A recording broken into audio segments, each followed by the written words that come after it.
bermaksud untuk memperkenalkan kesehatan gigi dan mulut. Oh iya, baik. Jadi di sini nanti dokter yang cantik ini, dokter gigi ini akan menjelaskan tentang kesehatan gigi dan mulut dan juga tentang gigi palsu. Di sini ibu-ibunya ada yang sudah pakai gigi palsu?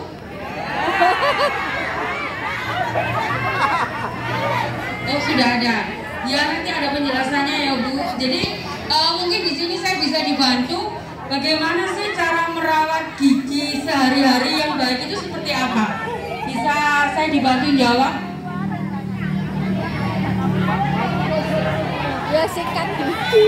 Ya, benar. Jadi nanti secara detail akan dijelaskan oleh Dr. Martin. Jadi gimana ya dok sebenarnya merawat gigi secara umum yang baik itu seperti apa ya dok ya?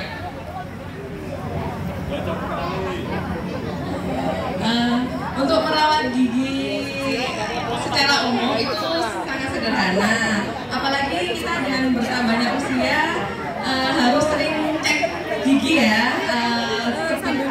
Untuk sederhananya aja kalau di rumah bisa menggosok gigi 2 kali sehari minimal. Itu setelah sarapan, bukan pas mandi Bu, malah setelah sarapan. Setelah sarapan sama sebelum tidur. Karena kalau pas mandi itu kan kita belum mengunyah makanan. Malah yang diharuskan setelah mengunyah makanan itu harusnya untuk menggosok gigi supaya setelah mengunyah makanan kita sudah beraktivitas. Nah, maka aktivitas gigi kita itu sudah bersih gitu. Dan jangan lupa untuk cek ke dokter gigi ya setelah 6 bulan sekali gitu. Dan apabila giginya mengalami ngilu karena gusinya sudah turun, itu kan biasanya ngilu kok padahal tidak lubang, tapi kok ngilu, itu mungkin karena giginya sensitif. Maka untuk cara sederhananya bisa menggunakan pasta gigi sensitif. Dan apabila giginya tidak lengkap, maksudnya sudah dicabut tapi kok banyak yang lubang-lubang lagi setelah dicabut, maka di situ kita harus pasang gigi tiruan. Tuh, gigi palsu maksud saya. Sangat bermanfaat sekali ya Ibu ya, informasi dari dokter gigi Martin. Jadi kalau memang kita gigi asli kita itu ada yang hilang, kita memang sangat namanya gigi palsu atau gigi tiruan. Sebenarnya dok, bisa dijelaskan sih nggak dok? Sebenarnya gigi palsu sendiri ini fungsinya seperti apa sih dok? Kalau gigi palsu itu fungsi secara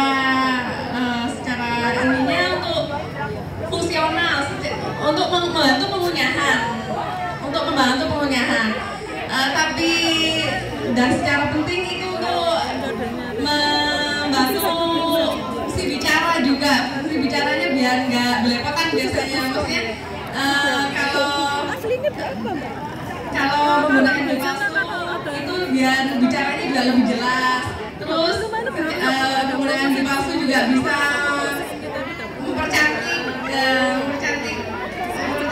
face-nya gitu, biar nggak kelihatan ompong. Terus biar rahangnya itu tidak cepat mengkerut, maksudnya tidak kelihatan tua juga, karena kalau tidak pakai gigi palsu itu tulang rahangnya itu bisa cepat mengkerut, maksudnya cepat apa ya namanya?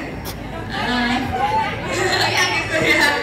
Maksudnya biar tampilan kita lebih cantik aja, cantik juga. Itu nilai plusnya. Makan pun juga bisa lebih enak kalau pakai gigi palsu gitu, biar terjaga juga nutrisinya. Banyak dokter, jadi ternyata gigi palsu itu sangat bermanfaat sekali ya ibu ya. Dok, manusia ya pasti dia lebih lembut dan lebih lembut, maksudnya ya lebih lembut daripada gigi asli ya. Makanya kita harus merawatnya gigi palsunya itu dengan digosok aja dengan tangan gitu, jangan pakai sikat gigi atau pasta gigi, biar karena kalau pasta gigi itu sifatnya abrasif, bisa maksudnya bisa merusak gigi palsunya maksudnya. Tapi kalau gigi asli harus pakai pasta gigi pastinya Bu. Terus kalau cara merawat gigi palsu juga perendamannya harus pakai cairan khusus seperti cairan anti kumannya gitu. Nanti akan dijelaskan oleh moderator. Enggak, Mbak Endah. Jadi kan memang gigi palsu itu memang butuh perawatan khusus juga ya Dok ya. Karena walaupun gigi palsu pun ternyata dia lebih halus ya Dok ya.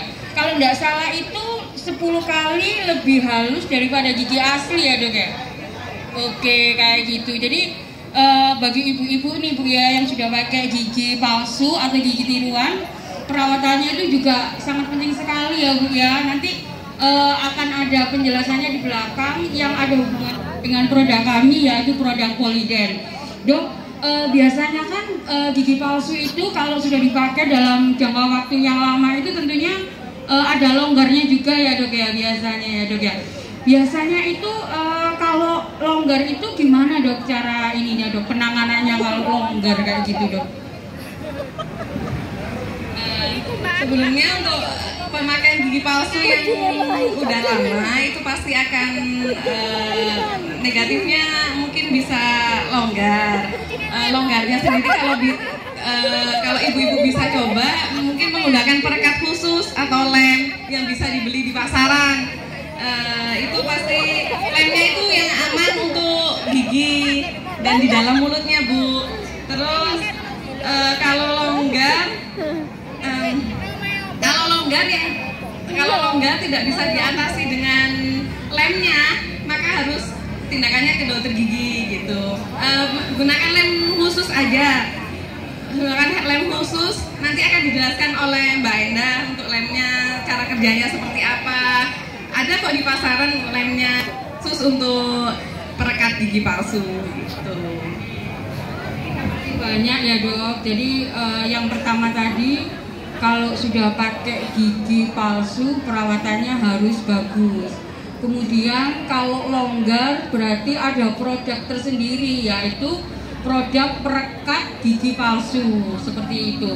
Dok, dengar-dengar nih Dok, untuk pemasangan gigi palsu itu sekarang sudah bisa tercover BPJS ya Dok ya. Itu kira-kira bisa minta tolong nggak dijelasin Dok? Kalau kan kebanyakan sekarang kan sudah menjadi peserta BPJS juga ya Dok ya.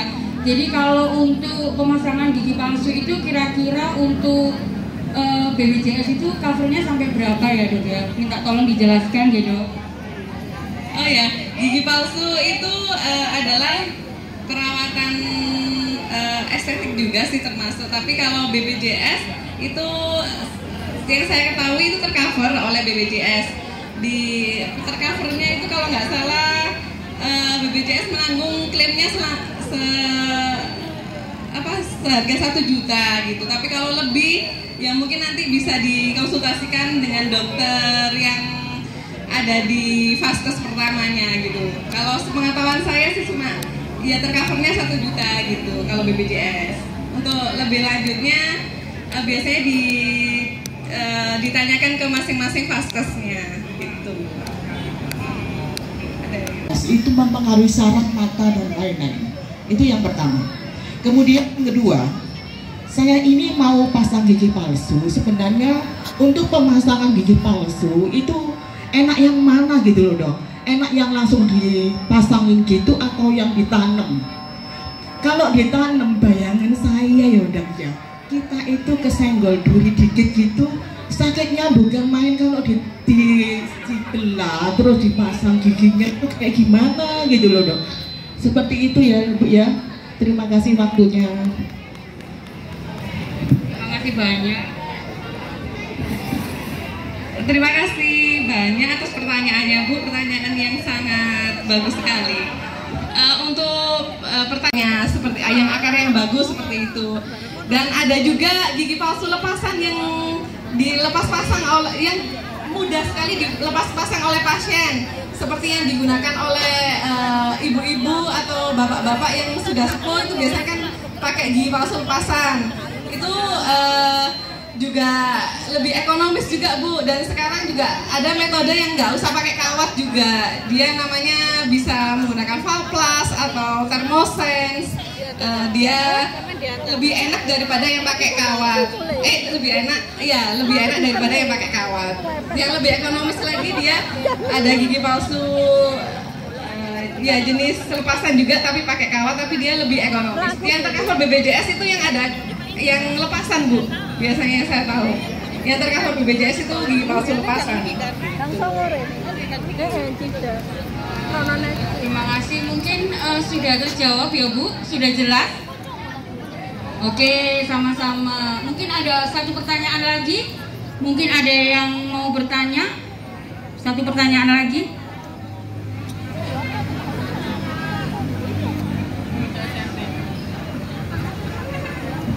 Assalamualaikum warahmatullahi wabarakatuh. Saya ingin tanya Dok, cara perendaman gigi palsu itu apakah ada jaraknya? Berapa lama maksudnya? Ya, kalau pakai air biasa atau air hangat? Air hangat boleh. Ya, itu aja pertanyaan saya. Terima kasih Dok. Hangat. Berapa jam? Terima kasih Bu atas pertanyaannya. Untuk mengenai gigi yang sudah memakai gigi palsu, itu bisa dirawat. Caranya itu bisa direndam setelah kita makan ya. Setelah kita makan biasanya kan kotor ya, kotor di gigi palsunya. Itu bisa dicuci dengan atau direndam dengan air biasa boleh, atau air nggak usah air hangat gitu, atau cairan khusus. Itu lebih baik sih, cairan khusus anti kumannya, seperti cairan nanti akan dijelaskan oleh moderatornya. Ada cairan khusus antiseptik. Kalau air biasa juga boleh Bu, tapi untuk air biasa itu boleh saja, nggak ada.